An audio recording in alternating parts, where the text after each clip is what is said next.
हमारा जो आज का टॉपिक है वो है कि किस तरह से हम लास्ट मैट्रिसेस को मल्टीप्लाई कर सकते हैं।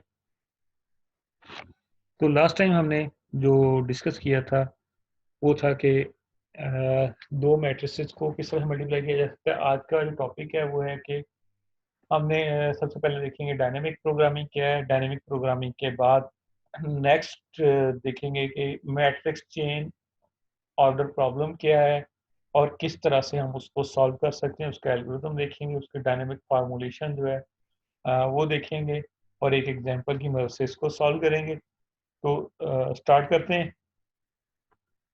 डायनेमिक प्रोग्रामिंग जो है ये हमारे पास डिवाइड एंड कंकर अप्रोच की तरह है। जिस तरह से हमने स्टार्ट में देखा था मर्ज सॉर्ट क्या है। मर्ज सॉर्ट में करते थे कि प्रॉब्लम को सब प्रॉब्लम्स में डिवाइड करते थे और सब प्रॉब्लम्स में डिवाइड करने के बाद उनका सॉल्यूशन फाइंड आउट करते थे और सॉल्यूशन फाइंड आउट करने के बाद हम उसको कंबाइन करते थे सब प्रॉब्लम के सॉल्यूशन को, तो ओरिजिनल प्रॉब्लम का सॉल्यूशन हमारे पास आता है। डिवाइड एंड कंकर अप्रोच में जब वो सब प्रॉब्लम्स में डिवाइड करते हैं तो सारी सब प्रॉब्लम्स इंडिपेंडेंट हो। ये नहीं कि एक सब प्रॉब्लम जो है दूसरी सब प्रॉब्लम पे डिपेंड कर डिपेंड करेगी उसके सॉल्यूशन पे। तो यहाँ पे सारी सब प्रॉब्लम्स जो है हमारे पास इंडिपेंडेंट। तो ये है। और इसके अलावा डायनेमिक प्रोग्रामिंग में सब प्रॉब्लम्स जो है शेयर उसमें उसके अंदर दूसरे सब प्रॉब्लम्स का रिजल्ट को शेयर कर सकती हैं।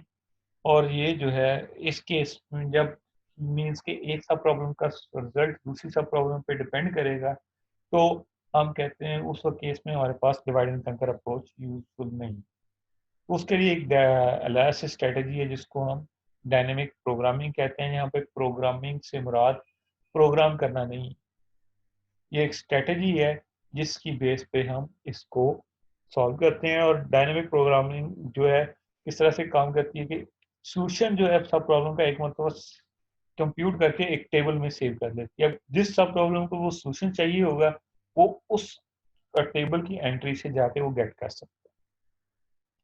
इसकी मजीद चार टाइप्स हैं डायनेमिक प्रोग्रामिंग की, वो हमारे स्कोप में नहीं है, वो हम यहाँ पे डिस्कस भी नहीं करेंगे। तो इसका रिजल्ट हमारे पास हमेशा ऑप्टिमाइज आएगा और इसमें जब वैल्यूज रिकम्प्यूट नहीं करनी पड़ेंगी तो ये टाइम कंज्यूमिंग टास्क जो है उससे हम बच सकते हैं। डायनेमिक प्रोग्रामिंग सॉल्यूशन जब फाइंड आउट करना हो तो उसमें चार चीज़ें हमारे पास होंगी। सबसे पहले ओरिजिनल प्रॉब्लम का क्या कहते हैं उसका स्ट्रक्चर को ऑप्टिमल स्ट्रक्चर जो है आइडेंटिफाई करना। उसके बाद उसको सब प्रॉब्लम को उस ऑप्टिमल सॉल्यूशन फाइंड आउट करने के लिए उसको रिकर्सिवली डिफाइन करना सॉल्यूशन को। और नेक्स्ट हमारे पास होगा कि compute the value of optimal solution. Recursive solution find out कर लिया तो हमें नेक्स्ट वैल्यूज को फाइंड आउट करना है, तो उसके लिए हम एक टेबल को फिल करेंगे। तो ऑप्टिमल सॉल्यूशन को फाइंड आउट करने के लिए टेबल फिल किया जा सकता है और इसको बॉटम अप फैशन के मैनर में फिल किया जाएगा। और उसके बाद कंस्ट्रक्ट ऑप्टिमल सॉल्यूशन फ्रॉम। अब ये कंप्यूटेड वैल्यूज आ गई, उस कंप्यूटेड वैल्यूज को यूज करते हुए हम उसका ऑप्टिमल सॉल्यूशन फाइंड आउट कर सकते हैं। नेक्स्ट है कि मैट्रिक्स चेन मल्टीप्लिकेशन क्या है कि बिलफर्ज हमारे पास मैट्रिसेस दिए गए हैं ए टू एन, मीन्स के एन मैट्रिसेस हैं, तो हम किस ऑर्डर में उनको मल्टीप्लाई करें ताकि हमारे पास नंबर ऑफ मल्टीप्लिकेशंस मिनिमम हो। तो हम इस प्रॉब्लम को मैट्रिक्स चेन मल्टीप्लिकेशन या मैट्रिक्स चेन ऑर्डर प्रॉब्लम कहते हैं। मेरे पास चार मैट्रिसेस हैं A1, A2, A3, A4। तो इस क्या हम पहले A3 पैरेंथेसिस में हम उसको क्या कहते हैं प्रेसिडेंस को शो कर रहे हैं कि मीन्स के पहले A3 A4 को मल्टीप्लाई करें और उसके बाद उसका जो रिजल्ट है उसको A2 के साथ मल्टीप्लाई करें और उसका रिजल्ट जो है A1 के साथ मल्टीप्लाई करें। एक पॉसिबिलिटी ये है। दूसरी पॉसिबिलिटी ये थी कि A2 A3 को पहले मल्टीप्लाई कर दें और उसके रिजल्ट को A4 से मल्टीप्लाई करें और उसके बाद A1 के साथ मल्टीप्लाई करें। एक और पॉसिबिलिटी ये है A1 A2 को मल्टीप्लाई कर दें, फिर A3 और A4 को मल्टीप्लाई करें और इन दोनों के रिजल्ट्स को आपस में मल्टीप्लाई करें। इसके अलावा भी पॉसिबिलिटी है बिलफर्ज A1 A2 को मल्टीप्लाई करें रिजल्ट को A3 के साथ और आखिर में जो A4 के साथ इसको मल्टीप्लाई करते हैं। इतनी ज़्यादा पॉसिबिलिटीज़ हैं, तो किस तरीके से हम इनको, किस ऑर्डर में हम इनको मल्टीप्लाई करें ताकि इसकी कॉस्ट जो है हमारे पास मिनिमम आए। तो इसलिए इसके लिए हमें यहाँ पे मैट्रिक्स चेन मल्टीप्लिकेशन को यूज़ करना पड़ता है। अब यहाँ पे एक एग्जांपल देखते हैं कि क्यों हमें ये ज़रूरी है। बिलफर्स्ट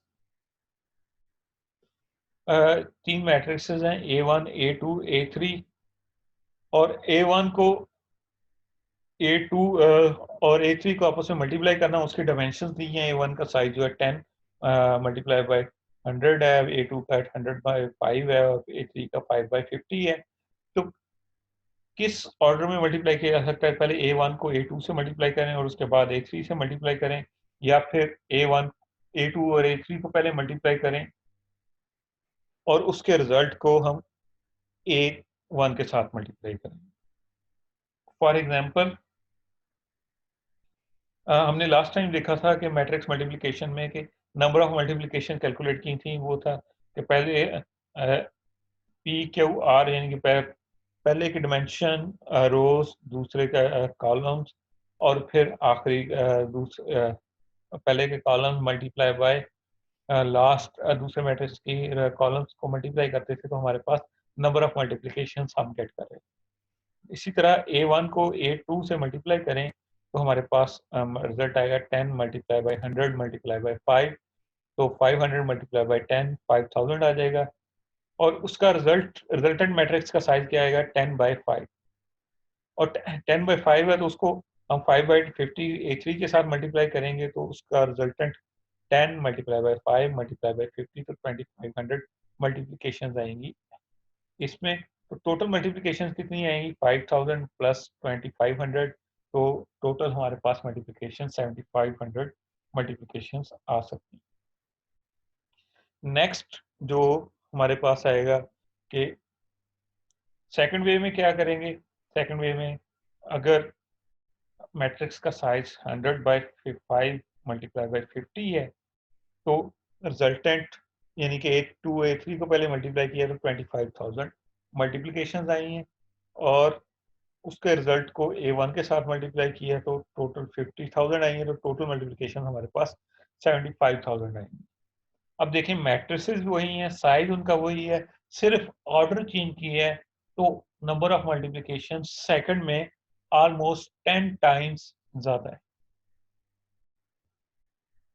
तो इसलिए ये प्रॉब्लम हमें सॉल्व करने की जरूरत पेश आती है कि किस तरह से हम किस ऑर्डर में हम उसको सॉल्व करें ताकि नंबर ऑफ मल्टीप्लिकेशन हमारे पास कम से कम यूज हो। नॉर्मली अभी तक जो आप यूज करते आ रहे हैं दो मैट्रिसेस को मल्टीप्लाई किया, जबकि रियल लाइफ में जिस तरह मशीन लर्निंग है और इसी तरह से डिफरेंट एप्लीकेशन है वहाँ पे दो से ज़्यादा मल्टीप्लिकेशन मैट्रिसेस को भी मल्टीप्लाई किया जा सकता है। तो अगर हमें ऑर्डर का पता हो तो हम उसको फास्टली कंप्यूट कर सकते हैं। सो मैट्रिक्स चेन मल्टीप्लिकेशन जिस तरह से ये अभी आपको बताया कि फर्स्ट पैरेंथेसिस ऑर्डर में करें तो 10 टाइम्स फास्टर है एज कंपेयर टू सेकंड। तो अब किस तरह से ये वर्कआउट करता है। बिल फर्स्ट हमारे पास मैट्रिसेस हैं, एन मैट्रिसेस हैं, तो इस एल्गोरिदम में हम उसके मैट्रिसेस की बजाय उसकी डायमेंशन को इनपुट करेंगे। तो अगर हमारे पास एन मैट्रिसेस हैं तो उसकी डायमेंशन जो है एन प्लस वन, यानी वो पी में स्टोर कर रहे हैं, पी वेरिएबल में या एरे में। तो पी की साइज जो है जितना मैट्रिक्स का साइज होगा उससे एक ज़्यादा होगा। क्यों, वो अभी एक एग्जांपल में देखते हैं। तो प्रॉब्लम हमारा क्या होगा कि इसको फुली पैरेंथेसाइज कर दिया जाए मैट्रिसेस को ताकि मिनिमम स्केलर मल्टीप्लिकेशन आ सकें। ये हमारा ऑब्जेक्टिव है जिसको हमने अचीव कर। और ये जो है हम सिर्फ फाइंड आउट कर रहे हैं कि कितनी स्केलर मल्टीप्लिकेशन है, मैट्रिसेस को अभी मल्टीप्लाई नहीं कर रहे। मैट्रिसेस को तो बाद में मल्टीप्लाई करके उसका रिजल्ट लेंगे। अभी सिर्फ हम उसको कैलकुलेट कर रहे हैं कि किस ऑर्डर में हम मल्टीप्लाई कर सकते एक मेथड है कि हम ब्रूट फोर्स यूज कर लें, n मैट्रिसेस हैं, तो जिस तरह अभी हमारे पास 4 मैट्रिसेस थे, तो 3 पॉसिबिलिटीज हमारे पास बन रही हैं, या जितनी पॉसिबिलिटीज बन रही हैं हम उसको कैलकुलेट कर। दूसरा मेथड ये है कि हम कोई एल्गोरिदम यूज कर लें और उस एल्गोरिदम के मुताबिक यूज करें। तो हम इसमें डायनेमिक प्रोग्रामिंग एल्गोरिदम यूज करेंगे, जिस तरह से अभी आपको 4 स्टेप्स बताए हैं। डायनेमिक प्रोग्रामिंग एल्गोरिदम के सबसे पहले कैरेक्टराइज सॉल्यूशन करेंगे, उसके बाद रिकर्सिवली डिफाइन करेंगे, उसके बाद कंप्यूट ऑप्टिमल सॉल्यूशन, और उसके बाद कंस्ट्रक्ट ऑप्टिमल सॉल्यूशन करेंगे। अभी जो है डीपी ये डायनेमिक प्रोग्रामिंग एल्गोरिदम, इसकी बेस पे ये 4 स्टेप्स जो अभी मैं इग्नोर कर रहा हूँ फिलहाल। हम इसके एल्गोरिदम को देखते हैं, फिर एल्गोरिदम की बेस पे हम इसकी एग्जांपल्स को।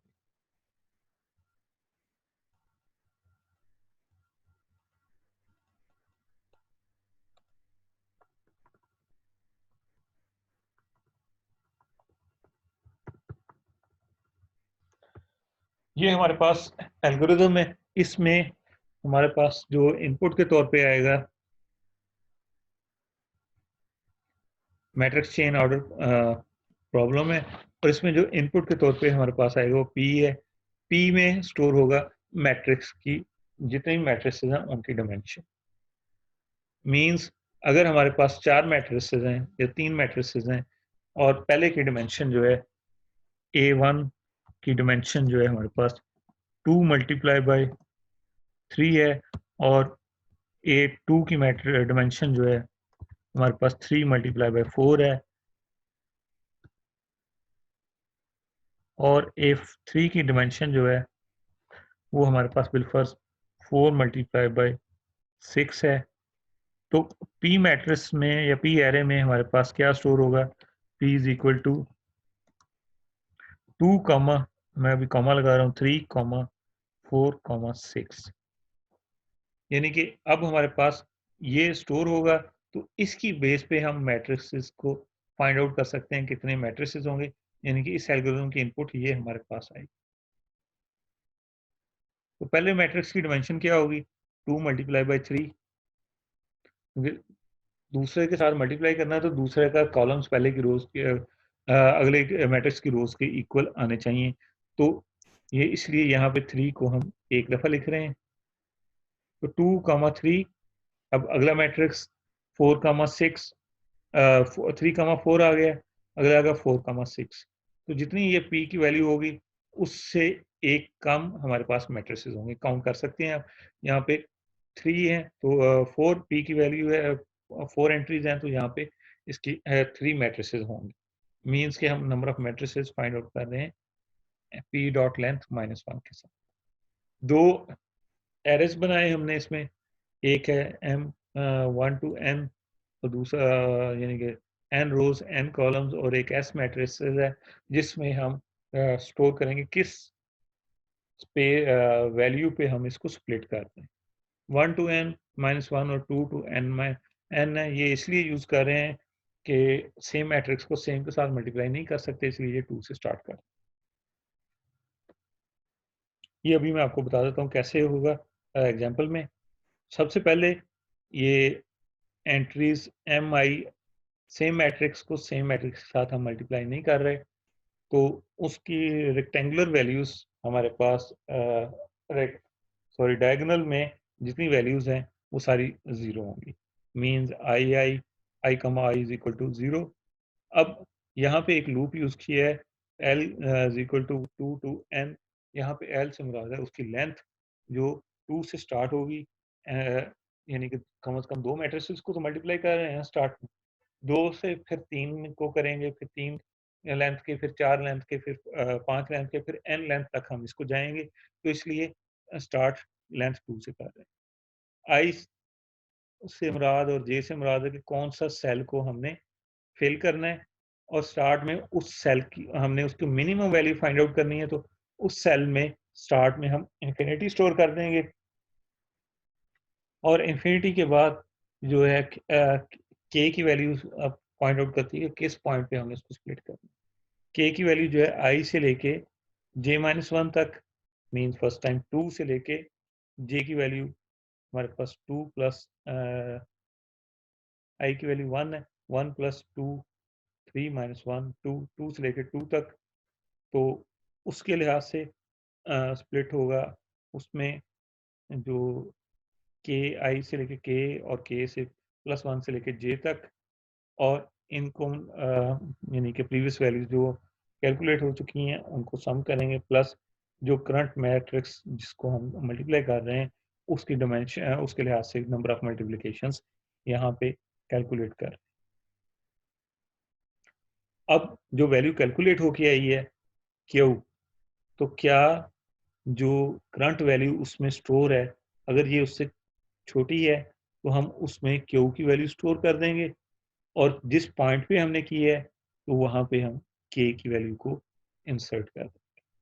तो इस तरह से जिस के की वैल्यू के लिए मिनिमम आई है तो हम उसको यहाँ पे स्टोर कर देंगे। तो इस तरह से ये मैट्रिक्स चेन ऑर्डर का एल्गोरिथम वर्क करता है। यहाँ तक आपका कोई क्वेश्चन है, कोई चीज़ समझ नहीं आई तो आप पूछ सकते हैं। अब एग्जाम्पल जो है, हम जो है इसके क्या कहते हैं, थोड़ी देर बाद हम इसको डिस्कस करते हैं। जी, कोई क्वेश्चन है तो आप पूछिए।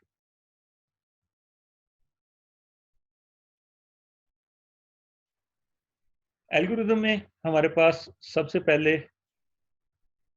इनपुट के तौर पे पी है। पी जो है एक लिस्ट कह लें, एरे कह लें, जो शो कर रहा है कि इसमें मैट्रिक्स जो इनपुट के तौर पे आ रहे हैं उसकी डायमेंशन क्या है। उसके बाद जितनी उसकी डायमेंशन होगी उससे के एक काम, उसमें नंबर ऑफ मैट्रिसेस होंगे। दो मैट्रिसेस बनाए हैं, एम एम में कैलकुलेट करके कंप्यूट करके वैल्यू स्टोर करेंगे, और एस में हम स्टोर कर रहे हैं कि किस पॉइंट पे जाके हम उसको स्प्लिट कर रहे हैं, या पैरेंथेसिस किस पॉइंट पे हमने इंसर्ट करनी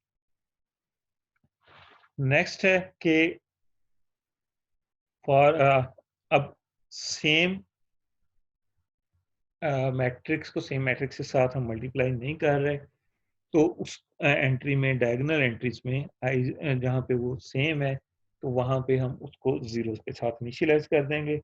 उसके बाद जो है कि लेंथ, सबसे पहले लेंथ, तीन मैट्रिसेस हैं तो पहले लेंथ टू के मैट्रिसेस को मल्टीप्लाई करेंगे, उसके बाद लेंथ दो लेंथ यानी कि दो मैट्रिसेस हो गए। अब तीसरा उसमें ऐड करना है तो फिर अगली दफ़ा तीसरा उसमें ऐड होगा, तीसरे लेंथ थ्री के मैट्रिसेस हम उसमें मल्टीप्लाई करेंगे। तो एल से मुराद जो आउटर लूप है, आउटर मोस्ट लूप है, ये उस लेंथ को मैं डिफाइन कर। आई और जे बता रहा है कि किस सेल की वैल्यू हमने स्टोर करनी है, किस सेल की वैल्यू कैलकुलेट करनी है। इनिशियली उसको इन्फिनिटी के साथ इनिशियलाइज किया है, और उसके बाद हम उसकी वैल्यूज को कैलकुलेट कर रहे हैं कि किस पॉइंट पे हम उसको स्प्लिट कर रहे हैं, और अगर उसकी वैल्यू जो इनिशियली वैल्यू में स्टोर है उससे कम है तो हम वहाँ पे जो न्यूली कैलकुलेट वैल्यू है वहाँ पे स्टोर करेंगे, और जो के की वैल्यू होगी उसमें स्टोर करेंगे। ये मज़ीद जो है हम इसको एग्जाम्पल की मदद से देखते हैं। तो आई होप कि हम इसको जो अगला नेक्स्ट लेक्चर है उसमें हम डिस्कस करते हैं।